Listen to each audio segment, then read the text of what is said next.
This is the House of Hockey podcast. Where we talk about the game and the lifestyle. We've got opinions as hockey fans, friends, and from the female perspective. Welcome to our house.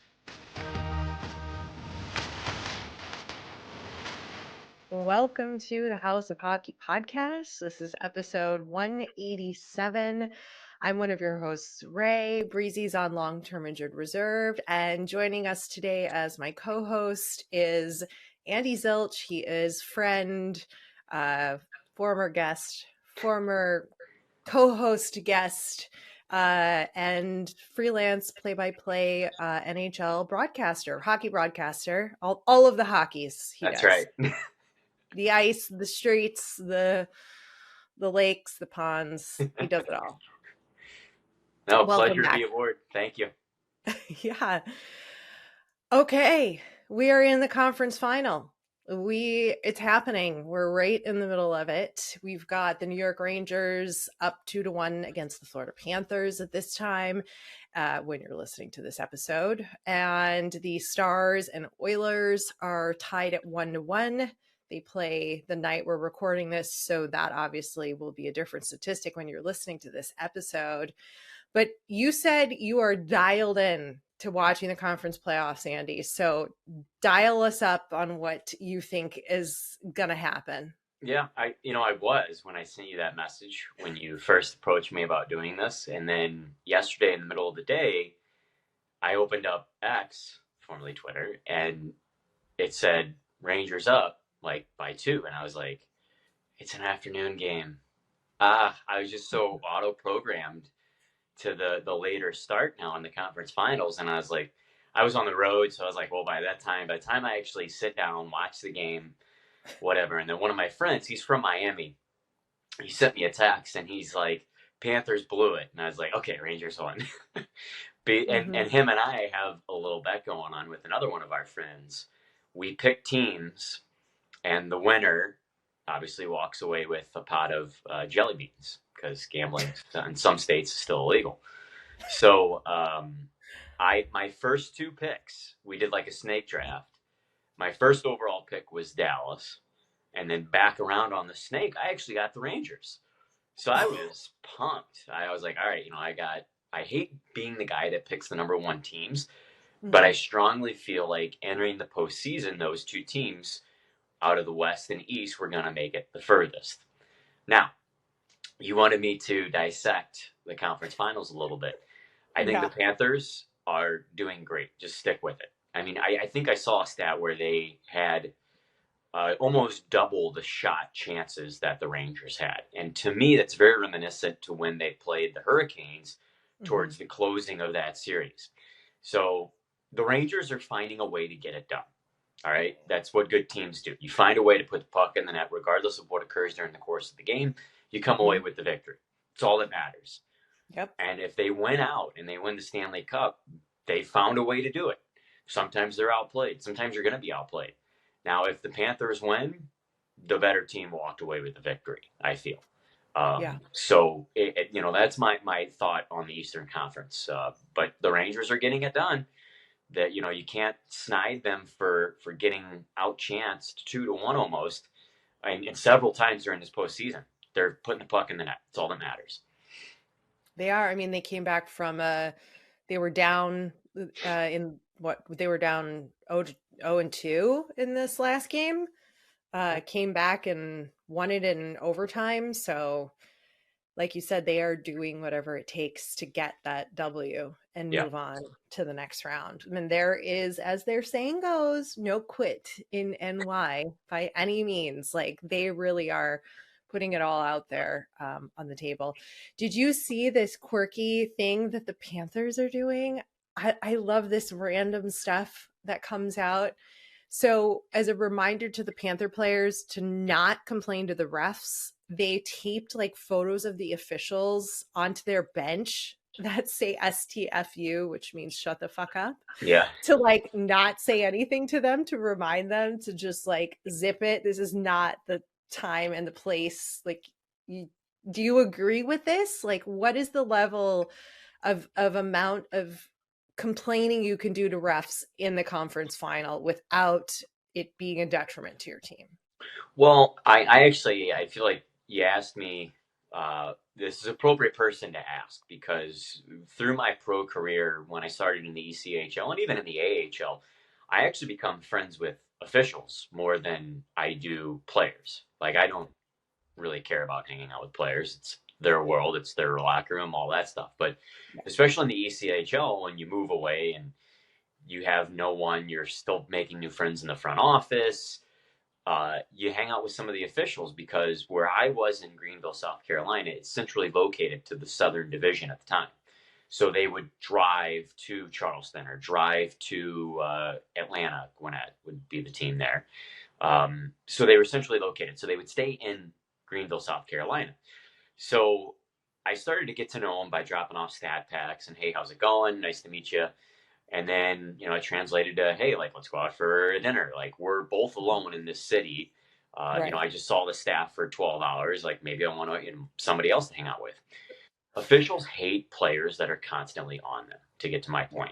They cannot stand it. So it will be in the back of your mind. If somebody is constantly yapping, you're more susceptible to give them a quick 10 and tell them to shut up and go to the box for 10 minutes. So, for Panthers players, maybe the coach thought, X and Y on my blue line won't shut up.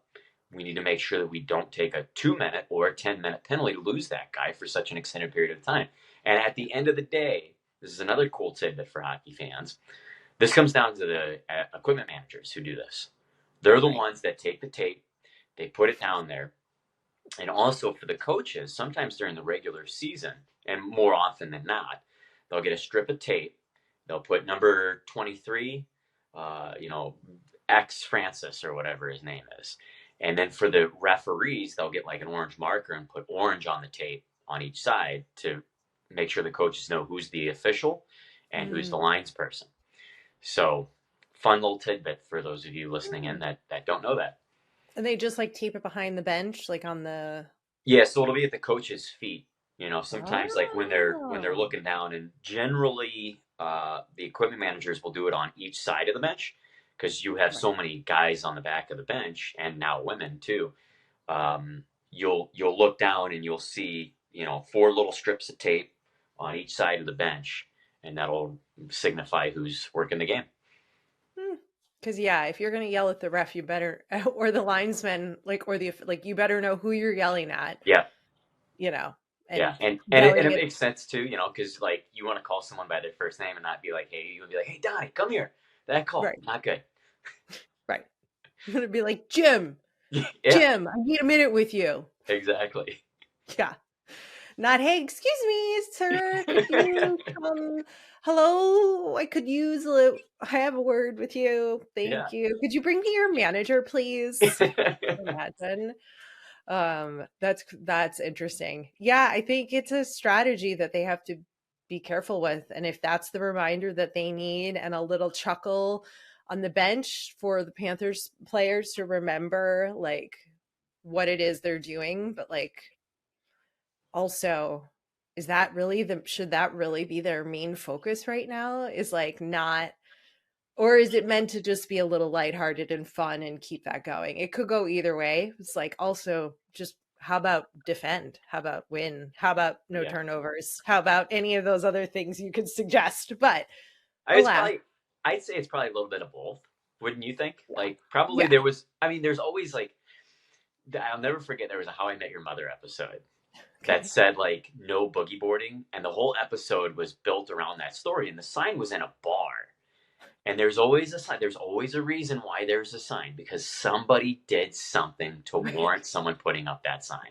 Same thing here. I guarantee you, out of the 18 guys on the bench, somebody was the one that was like, we need to put that up there. Right. And that's what they're doing. So here we go. Whatever it takes to keep that team camaraderie alive and everybody working on the same page to try to make it out of the conference final. That's what we got to do. All right, we have to talk Stars Oilers. That series is tied for now as of Monday at whatever the hell time it is. The game hasn't obviously been played. What do you think of this matchup, this series? I see Edmonton struggling And I think the Stars, if they can stick with it and keep sort of fighting like the Rangers are to get those wins, I think they might be okay. If they win tonight, I think they have a good shot at moving forward.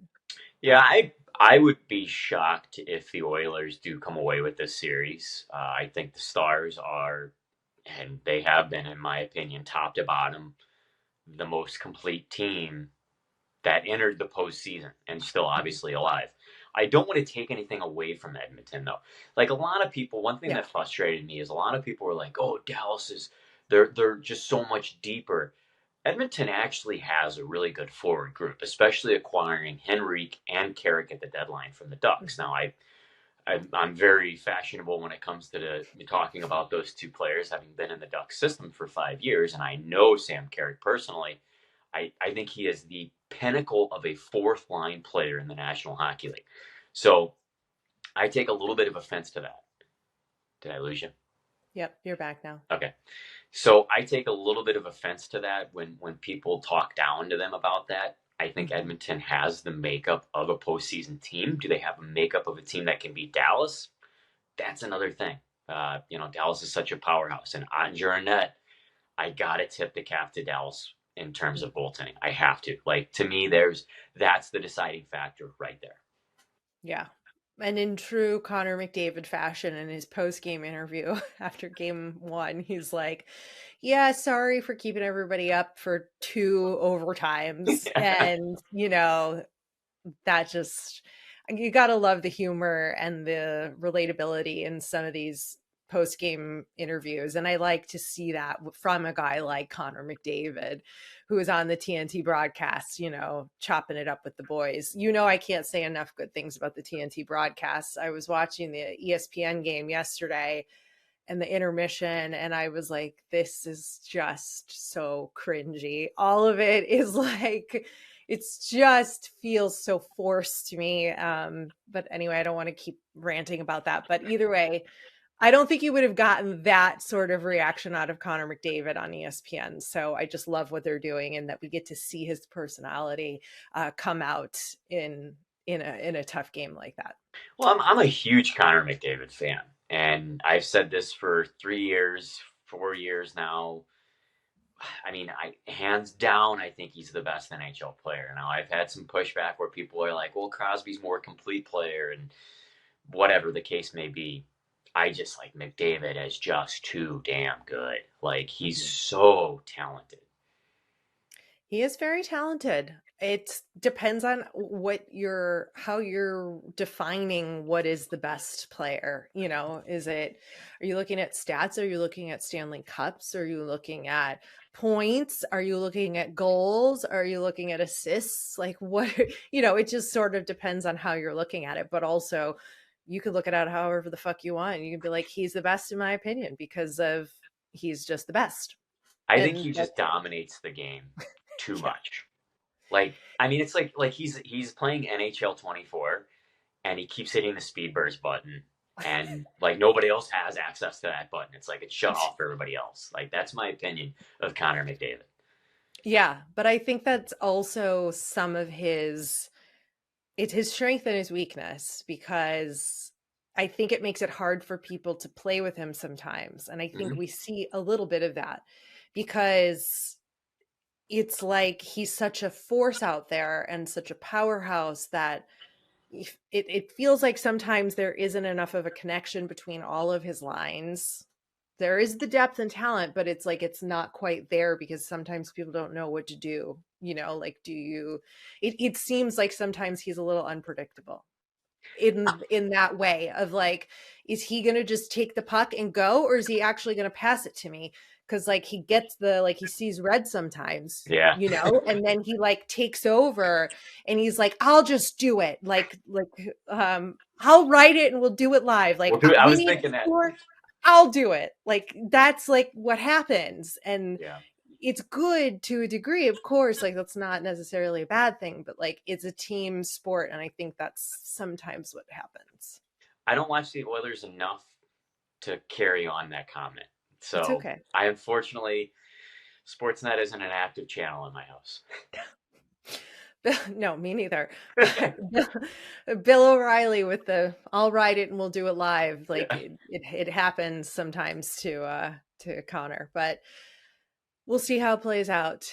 Over across the world in Prague, the Aye, aye, aye. IIHF World Hockey Championship. The game for gold went to Czechia. Czechia? How do you say that I anymore? just call them the Czech Republic still, Isn't it still or the Czech Czechs. Republic? I actually think they dropped the Republic, so I just call Okay, them Czechs. the Czechs. Okay, we're gonna go with that. Well, little Mr. David Pastrnak here gets booted out of the NHL playoffs and heads over there to play for his country and ends up getting the game-winning goal basically for the team to win gold. And he's over there just living his best life. They were facing Switzerland, and Pasta broke the scoreless tie with 10 minutes remaining in the third period. Nothing like a little bit of a nail biter. And a bunch of NHL guys were over there playing for their respective teams. You had like Roman Josi was over there as well. But for the Czechs, you had David Kampf, Lukas Dostal, Lukas. Lukas. Lukas Dostal. It's Lucas. No, there's a little thingy above the A, I think. The Czechs. All right, you know a little something about him, don't you? Yes, yeah. So here I'll backtrack a little bit. Pasta. Wait, Talked about him.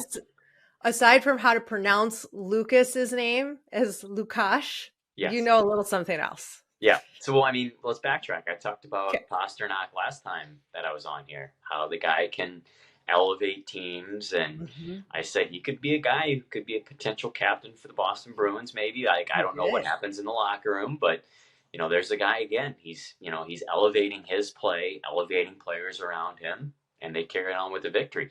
And then, in net, I feel like these kind of tournaments bring out names that you generally don't hear of. Lukas Dostal playing in Anaheim. I've called him being a great goaltender now for 4 years. I saw him as a rookie in the American Hockey League in the COVID season. And then I saw him progress as we moved forward. Now he's getting NHL time. And I think he's just another step away from becoming a full-time NHL goaltender that he's going to start catching some eyes. I mean, he's a part of that young Anaheim group where in 3 years they're going to be a playoff team. And I mean, that could even be 2 years away at this point now because they're going to have another high pick again this year. So I think he's going to be that building block for them to compete for a Stanley Cup here in maybe 5-6 years, maybe even 4 years. So that name's going to be very prominent in households coming up here in the future. He's definitely got some attention this season with the Ducks. Yeah. I forget which game it was.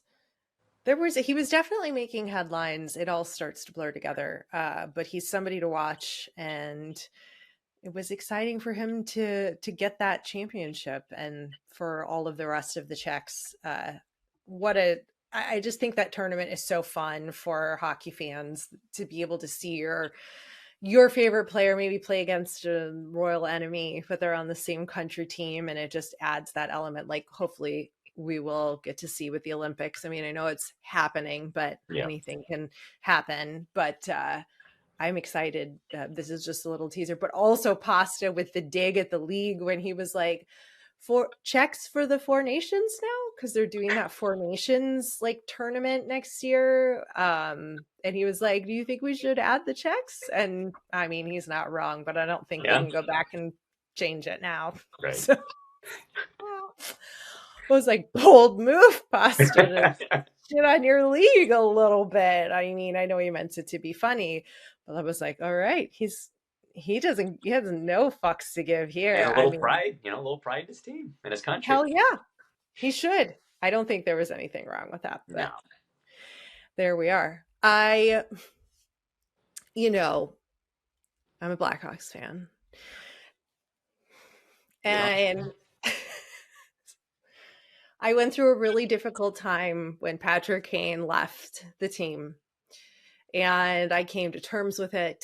I accepted it. I was happy with the two teams he'd chosen to play for in New York and in Detroit.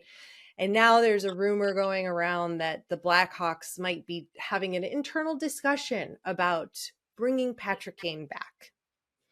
And I am in the camp of like, he's only coming back if you sign a multi-year contract with him. And then he's going to stay and he's going to retire and he doesn't get to leave ever again. None of this 1 year bullshit, not happening. But I'm also like, I kind of don't want you back. I'm like, I've been through enough. The team has taken a completely different direction. They're doing, seemingly so far, they're doing different things differently. None of that core is there anymore. And like, let's just ride out what we have going on instead of bringing back in this person who was such a member of the franchise. Not that I think I would be mad about having him back, but like I said, it needs to be on my terms. Like, you have to be here for. They need to phone you real quick.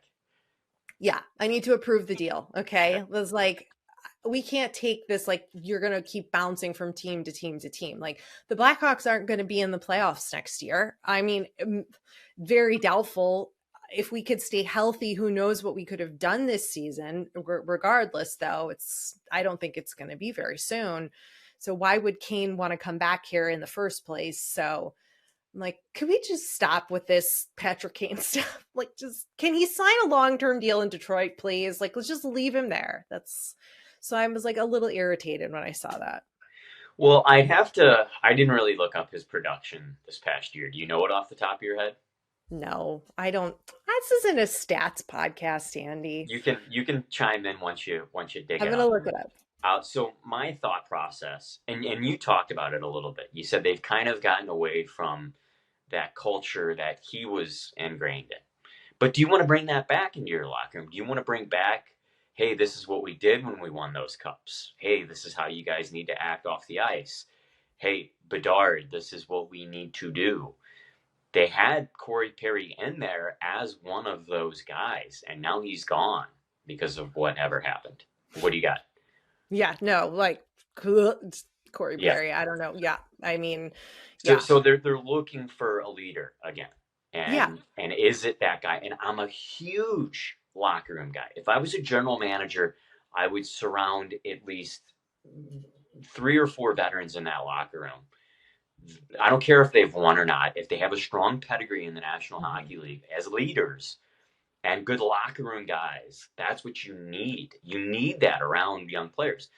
I mean, let's look across the National Hockey League. The Anaheim Ducks are searching for that. They haven't found it yet. They had Gudas. Gudas is a great guy, I've heard. Killorn wasn't that guy in Tampa. So, and he's also missed the beginning of the year. He's been injured this year. So Killorn kind of so. The Ducks need to find more of that to surround those Zegrases, the Cutters now, McTavish and Carlson. Dostal's another one.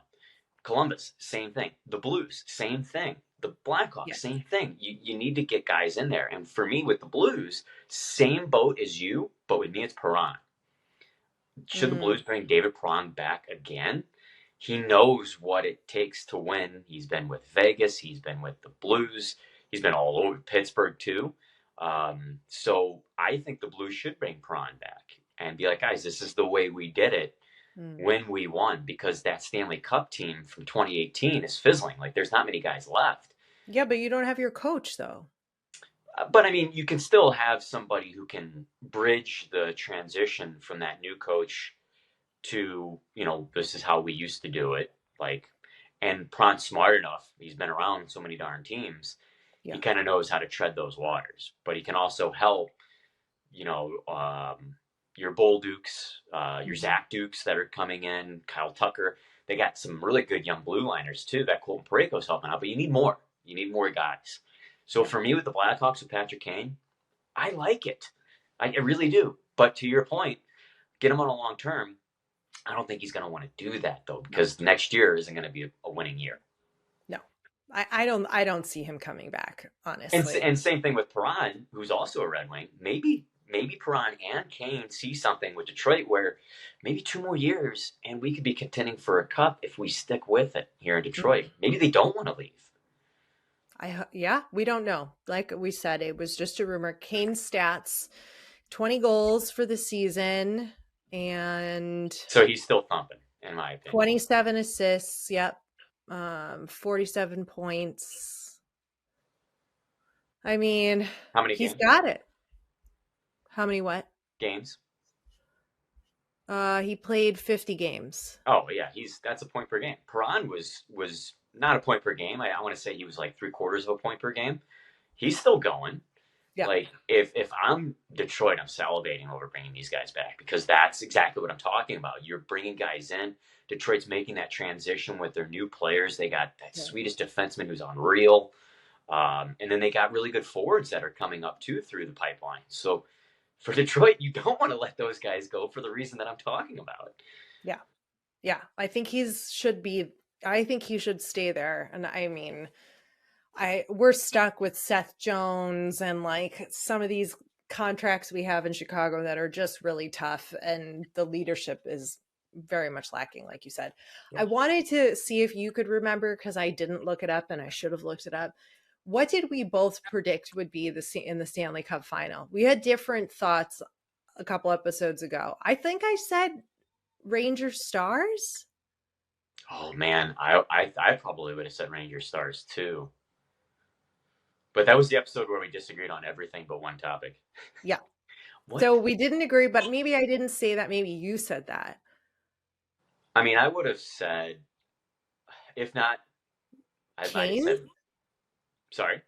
Would we have said Canes or Florida? Maybe you said Florida. Maybe I said Florida. I would have said neither of those teams. I definitely would have said Dallas out of the West. Okay. I would have said Rangers out of the East, I think. We'll have to go back and look at that. If not Rangers, I would have said Bruins. That would have been my second. I don't remember what I said. So, and I didn't go look it up, and I'm sure nobody remembers what we said either. Or they do, and they're screaming at us. But I was trying to see, maybe you remembered. But I think either way, we're fairly accurate and or close to, I think, what we predicted. We're in the ballpark. The PWHL first ever Walter Cup final is headed to a must-win Game 5. They did a best-of-5 series. It is between Boston and Minnesota. They are heading to Boston for Game 5 on Wednesday, and your girl is going to the game. I bought tickets. A friend on Instagram who also lives in Boston and likes sports and women's sports was like, yes, let's go. And I bought the tickets yesterday afternoon before the game. And I was like, hopefully if it goes and I've paid for the tickets, they'll refund me, because there was, of course, zero information that would be the case. Like because most people, like in the NHL, you'll pre-buy tickets to all the games, and then if they aren't played, they refund you. There was none of that information online yet at the PWHL, but I was like, whatever, it'll be fine. I'll figure it out. It's worth having the tickets and being able to see history, the first ever final. I'm going to see the Walter Cup be raised. I kind of don't care who wins, because I haven't like totally picked a team. This is going to be insane, and people are all up in arms though, because there was an overturned goal last night on Sunday against Minnesota for goalie interference. Oh, that again. Yeah, that again. Sweet. And so a lot of people are saying that the call wasn't interference because the player tripped and she couldn't have stopped herself from running into the goalie. And either way, they called the goal back, but Minnesota had already started celebrating like they had won. Tough. Which is brutal, right? Yeah. Like, could you imagine thinking you've won?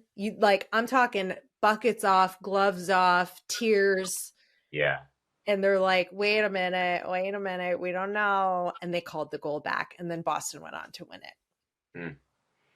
You know, I think hockey-wide, we need to figure out goaltender interference. Yeah. It's been an issue in the NHL postseason. It's carried over now to the PWHL, and it's a damn shame. I've always been the kind of person that like holds off the selling until we're like official.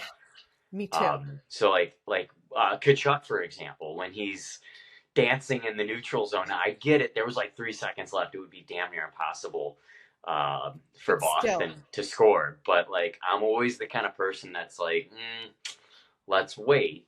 But back to the point, though, man, goaltender interference needs to be figured out. And I think that's going to be addressed over the offseason of both of these leagues now, because obviously we're coming to a close in the PWHL. Mm-hmm. But, like, are we going to go back to skates in the crease? Back in the late 90s? Like, what is it going to take here? Because there's too much gray. And I follow a lot of officials on X. I follow Dave And they're your Jackson. friends. Yeah. Some of these are NH, some of these are big dogs. So I do follow Dave Jackson, who's been the is he ESPN or is he TNT? Do you know? I don't know. So he's the ref who they go to for that official referee voice. I believe he's on ESPN. And then I know Tim Peel, he lives out of St. Louis. He's another ref. And each one has said there's too much gray zone with goaltender interference. And we're talking both leagues here. We're talking PWHL, NHL, AHL, ECHL, all that. There needs to be more black and white with this because it's too subjective and you're seeing different calls. Like when that one goaltender interference happened, was it Rangers Canes when it could have ended the series? I don't remember. But it was one of them. And I even said to myself, I said, there's no way they're going to end a series with this type of a play. And sure enough, they didn't. So they kept playing. And then eventually the team that had the goaltender interference won anyways. But there just needs to be less gray, bottom line. Yeah, because the problem is then you could fall, trip, look like you've tripped and slide into the goalie on purpose to knock them out of position for your teammate to score or attempt to let your teammate score, right? That can become a strategy. And that's not something that I think either league wants to allow. So therefore they have to call that goal back, whether it was an intentional fall into the goalie or not. If they're interfered with and the goalie is out of position because somebody took them out of position, then you have to call it. I think you have to call it.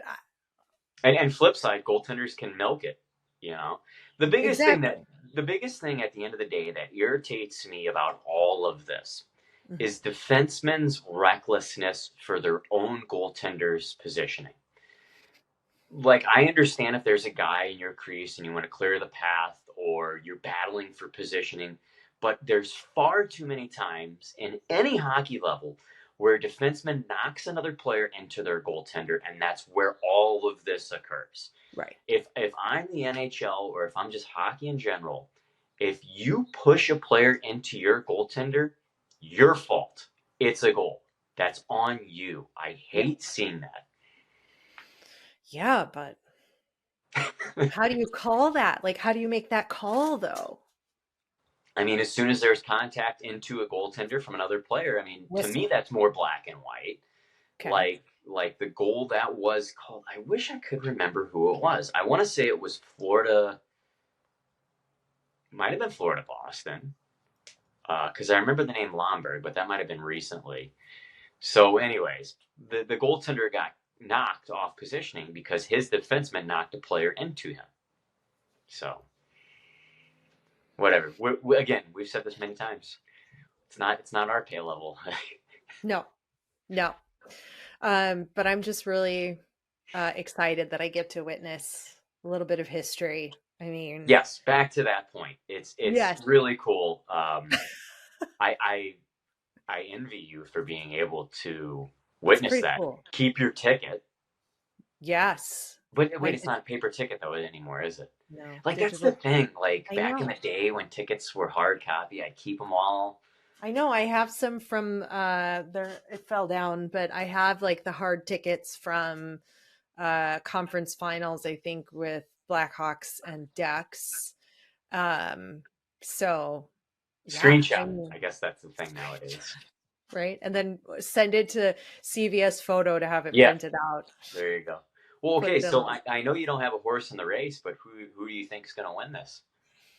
Gosh, I don't know. I really think either team can take it. I mean, Minnesota's come back from, they entered the playoffs on a losing streak and they've managed, did I say Minnesota? Yeah, You did. Minnesota.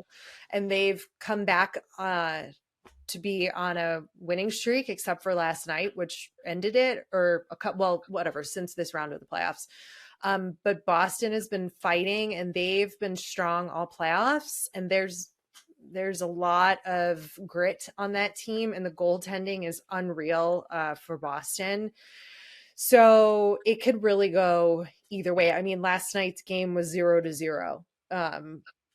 So it's a tough matchup between both teams. But what I love most, and I don't know that I don't watch enough of the pregame content, but the storyline of Kendall Coyne Schofield playing against Hillary Knight. I mean, they're like of the same years and they're of the same caliber, and like just having those two facing each other in the final. Obviously, there's a ton of other really talented. Taylor Heisey, who plays for Minnesota, she's the star draft pick.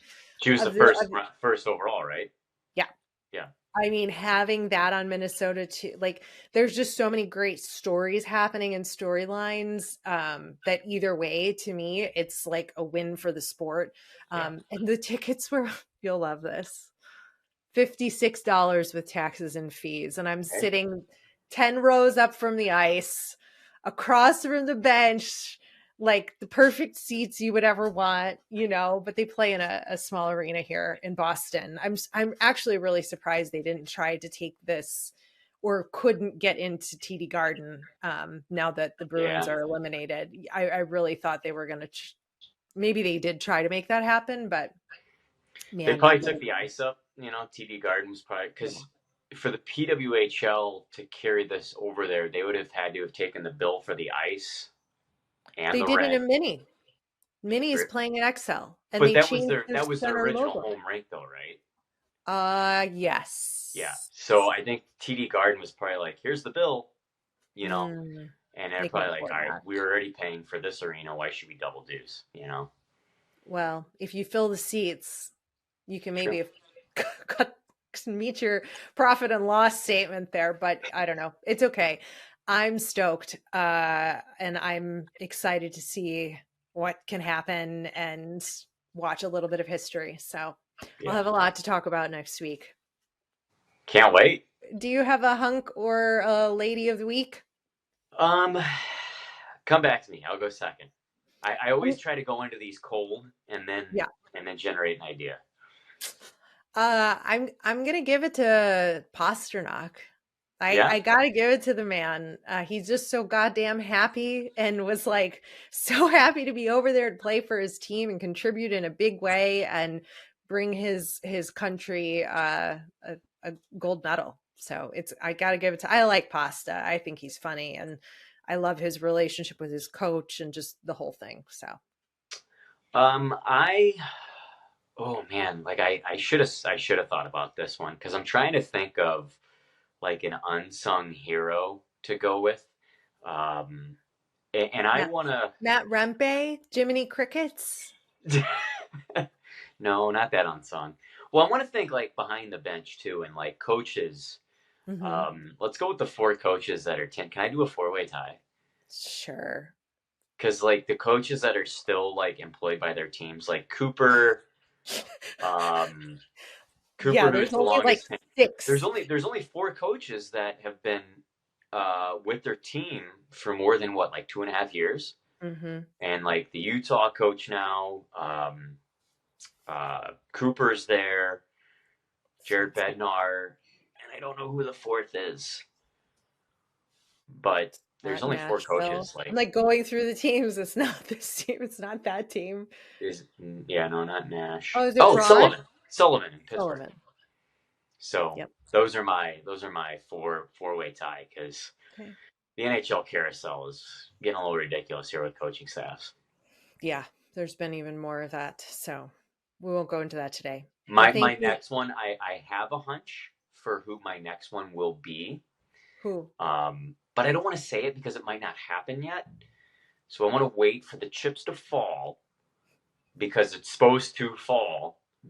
But don't you want to be on the record? Well, but I already picked my 4. No, I mean, you mean there's going to be another coach who leaves his Well, team? no, this actually isn't going to be a coach. So the rumor mill with Don leaving Carolina is going to Columbus to be not only the GM but the president of hockey operations, which would mean John Davidson is either going to be an advisor or he's just going to call it a career. And I don't know John Davidson, but like I was around when he was with the Blues, and he's a hell of a person, hell of a presence. Like when he walks in the room, like everybody pays attention. He's also a large man too. Like I think he's 6'2", 6'3". He was a goaltender, played for the Blues back in the day. So if he does end up retiring, he will get my nod the next time that I'm on this. All right. Yeah. To be continued. Thank you, Andy. You're welcome. Thank you. Thanks for coming over to our House of Hockey podcast and hanging out with us. We'll be back next week with a brand new episode. And in the meantime, you can follow us on social media. Just look for House of Hockey podcast. We'll be back next week.